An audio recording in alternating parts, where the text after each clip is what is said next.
Google. Google goes live. It's Sam Paolo. It is the Async Voter meeting, and it'll need to be a short one today as I've got to nip off. But we could at least just refresh our memories as to where we're up to. We've got the Async Voter API client, and I think the last thing that happened was that we had Brent had done the tests using the new sort of test server that we've got set up. And yeah, I'm kind of, I looked at this briefly, and it kind of, I don't know, there's maybe some slight mixes of styles in there, but I can't really argue with saying that we need to do massive changes. I can't see any reason not to just merge it in. Do you know what I mean? Did you have a chance to look through it? Yeah, I had a quick look at it before actually we met last time.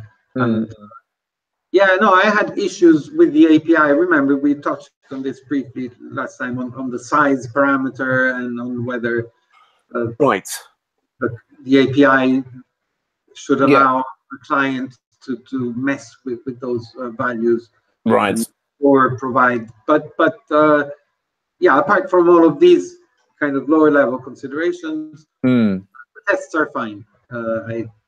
Was my general opinion. Yes, and yeah, no, the conversation is all coming back to me about that. I mean, the tests are interesting.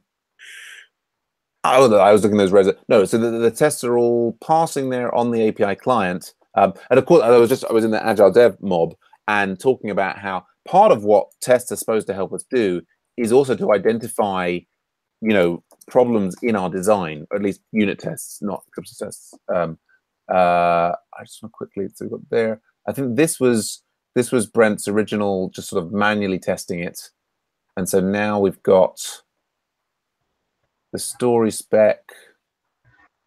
I'm just trying to identify in my mind here, but so we've got, that's just testing the base URLs. We've got here that so I think we've got these styles in which this, right, so we've got here, it does the initial request, it sets all of these things, and then we're able to test them all individually, right? But then, so for example, here, or I guess that those are separate. Okay, yeah, that makes sense. And then here, yeah. So I think what there is definitely this one has been refactored so that it can use this style where it sets up all of the data in advance and then it tests each element. Yeah. Whereas this one down here is get story every time. Every time going into a separate before or something. Yeah. So I think where we are is that those two things could be refactored to use that slightly more. I think Brent was, because we went to get through together how he could set it up so that he could do this kind of style. And this one there, yeah, it looks like again we've got a similar pattern where the first one in here has been refactored, but the second one hasn't. Maybe there's a reason why the second one hasn't. Now the other thing, as we were talking before about the voluntary, the thing that I think I've run afoul of before is it's very easy to end up holding up a pull request and saying, I need this and need that and what have you. And I think that particularly for people who've put work into something, it can be quite demotivating to feel that they've got all of this other work to do. And I'm a really big fan now of kind of saying, let's still merge it in. Let's make a refactoring ticket, and then you can work on that next thing if you want to, but you don't have to. So I might just put some comments in here. Now this one actually, it does two different kinds of updates, so that makes sense that they're done here. But so we could say here in this test and below, we could refactor to get all the data up front and then test with one-liners like we do at the top of the file. So I'll just put that in there. And I guess actually, although in this case, what we don't have is we don't have lots of backup. We're not. This is on the test. They're nice. We're not waiting to merge these in order to make progress, are we? Yeah, no, I agree. This is kind of a incremental change towards positive, and it can still be improved. But I mean, it's nearly a cosmetic change that you're suggesting here. Yeah. It's a minor optimization in this test suite, and even if you end up doing that story multiple times, it's no real big deal. Yeah, I mean, yeah, we're not exactly, the test suite's not taking too much time to run, so optimization of the test suite could allow it to run a little faster, maybe make a refactoring ticket for that. Oh, one thing I remember was one of the notes was on regarding these tests was there's no test that break the API and check that the API behaves in the way it should. Right. Okay. But I don't know whether you know what the API restrictions are or what parameters are mandatory. What happens when you send it garbage? Right. That's a good point actually. So we've got, I'm putting here, optimize performance of the unit tests. There, and then so we could have another one in here is unit tests to check API failure modes. Should define what happens when things go wrong.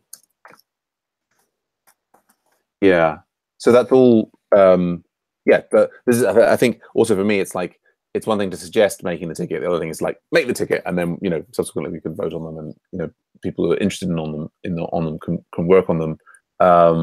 But I guess I see the highest priority thing. I think we sort of came to agreement about it last time. Is that given that we have an API client and we have a way of talking to the system before optimizing or tinkering with that, what we should try and do next is see if we can work out a version of the Slack command that uses the API client to store some data. And I don't know if we've already got a ticket for that. Oh, there we go, which is there. Store all data in remote AsyncVoter API. Yeah, so we've got a ticket for that. And so, yeah, that's that. If you were interested on starting something, I don't know how much time you've got for coding at all. I do have a bit. Yeah, well, I can give it a shot. I would need to fork some. Maybe you can quickly help me with those few Git steps. Yes, totally. So that I have a folder on my system that I can mess with. Yes. Let me. Yeah, you want to share your screen? Yeah. I'll move a few things out. I was looking at the lesson 2, lecture 2 from. Oh, Deep Learning Mob. Yeah. Cool. Have I shared screen? These are the screen share, yes. And am I sharing? Yep.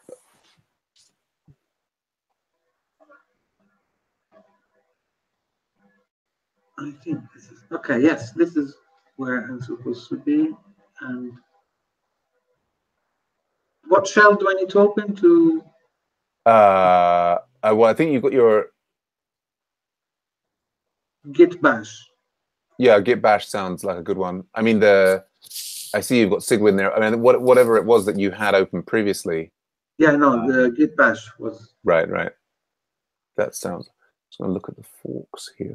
Interface. Hold on.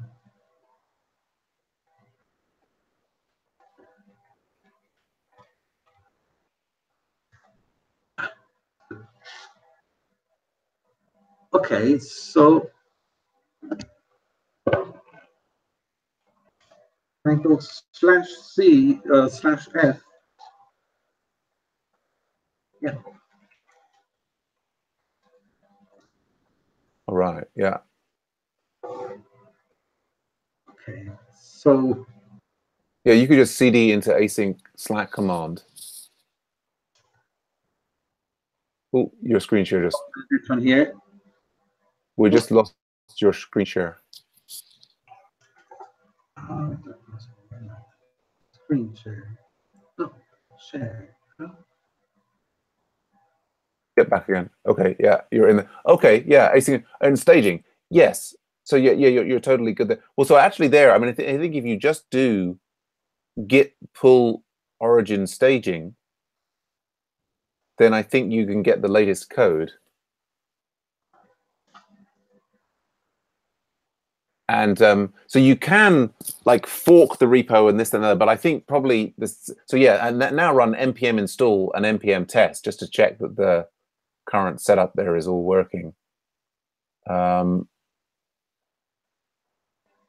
So the, you know, I think if we have you, let's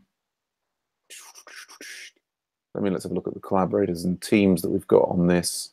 Like if we just give you access to this repo, then in principle you can work exactly on this repo and you don't have to fork anything. And I can see we've got an AsyncVoters team that has access to this. And if I can find that team, AsyncVoters, and check if you're in it. 11 members. Yeah, and I think, yeah, you already have access to this. So actually, so the style that I would use here to create a branch to work on is, yeah, so you've got the latest code from staging, you've got it, all the tests are passing. So now you could do git checkout minus B. Minus? B for ball, B for Billy, B for Birmingham. Yeah, minus B. And then we would give it a name. And what I usually do is I start the oh gosh, The ticket number. yeah, start with the ticket number. So just like here, let's go find that ticket number. What was the ticket number? The ticket number is ticket number 57. So yeah, so 57 underscore store data in remote API or via API or whatever, you know. Okay. Yeah, like that. That's it. Yep. And then that you hit return, and that should you know, you're now on a new branch that's basically got everything up to this point of staging, and you could now start making changes here. And you can do git commits, and then you can do what's the word? You can do like you know, git push origin, and then the name of the branch, and that will push it up into the store. So you could just start now and do git push origin, and then type 57, and then hit tab. And what that will do is, at the moment, the branch only exists on your local machine. But so now when you hit return, it will go onto my Git repo. It will go onto our Git repo. Oh. In fact, yeah, so hit return, and what we should be able to do, if you look at then hit return, and then if we look at my screen, is that is it asking you to do a? So you'll need to log in as your VR Garage thing. I don't remember the GitHub password though. Okay. Well, I'm probably going to have to go. You can go and look that up separately. Yes. I guess what I would. So yeah, but so you can then make commits there. You, in principle, be able to push them. If you can't, you know, ping me on Slack, and I'll try and get you to. You should have permissions. You're in the group that has permissions to push to this repo. And I guess the only other thing is then we talked already about where the changes end up going, but we've got like, I guess at the moment everything is in. Where is the code for all of this? AsyncVoter.js.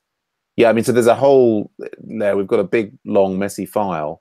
But so yeah, basically in the, you know, what we should do is in the callback where we write to the Redis database, like when it's finished successfully writing to the Redis database, we should do like a fire and forget, which is like an attempt to store the stuff via the client API.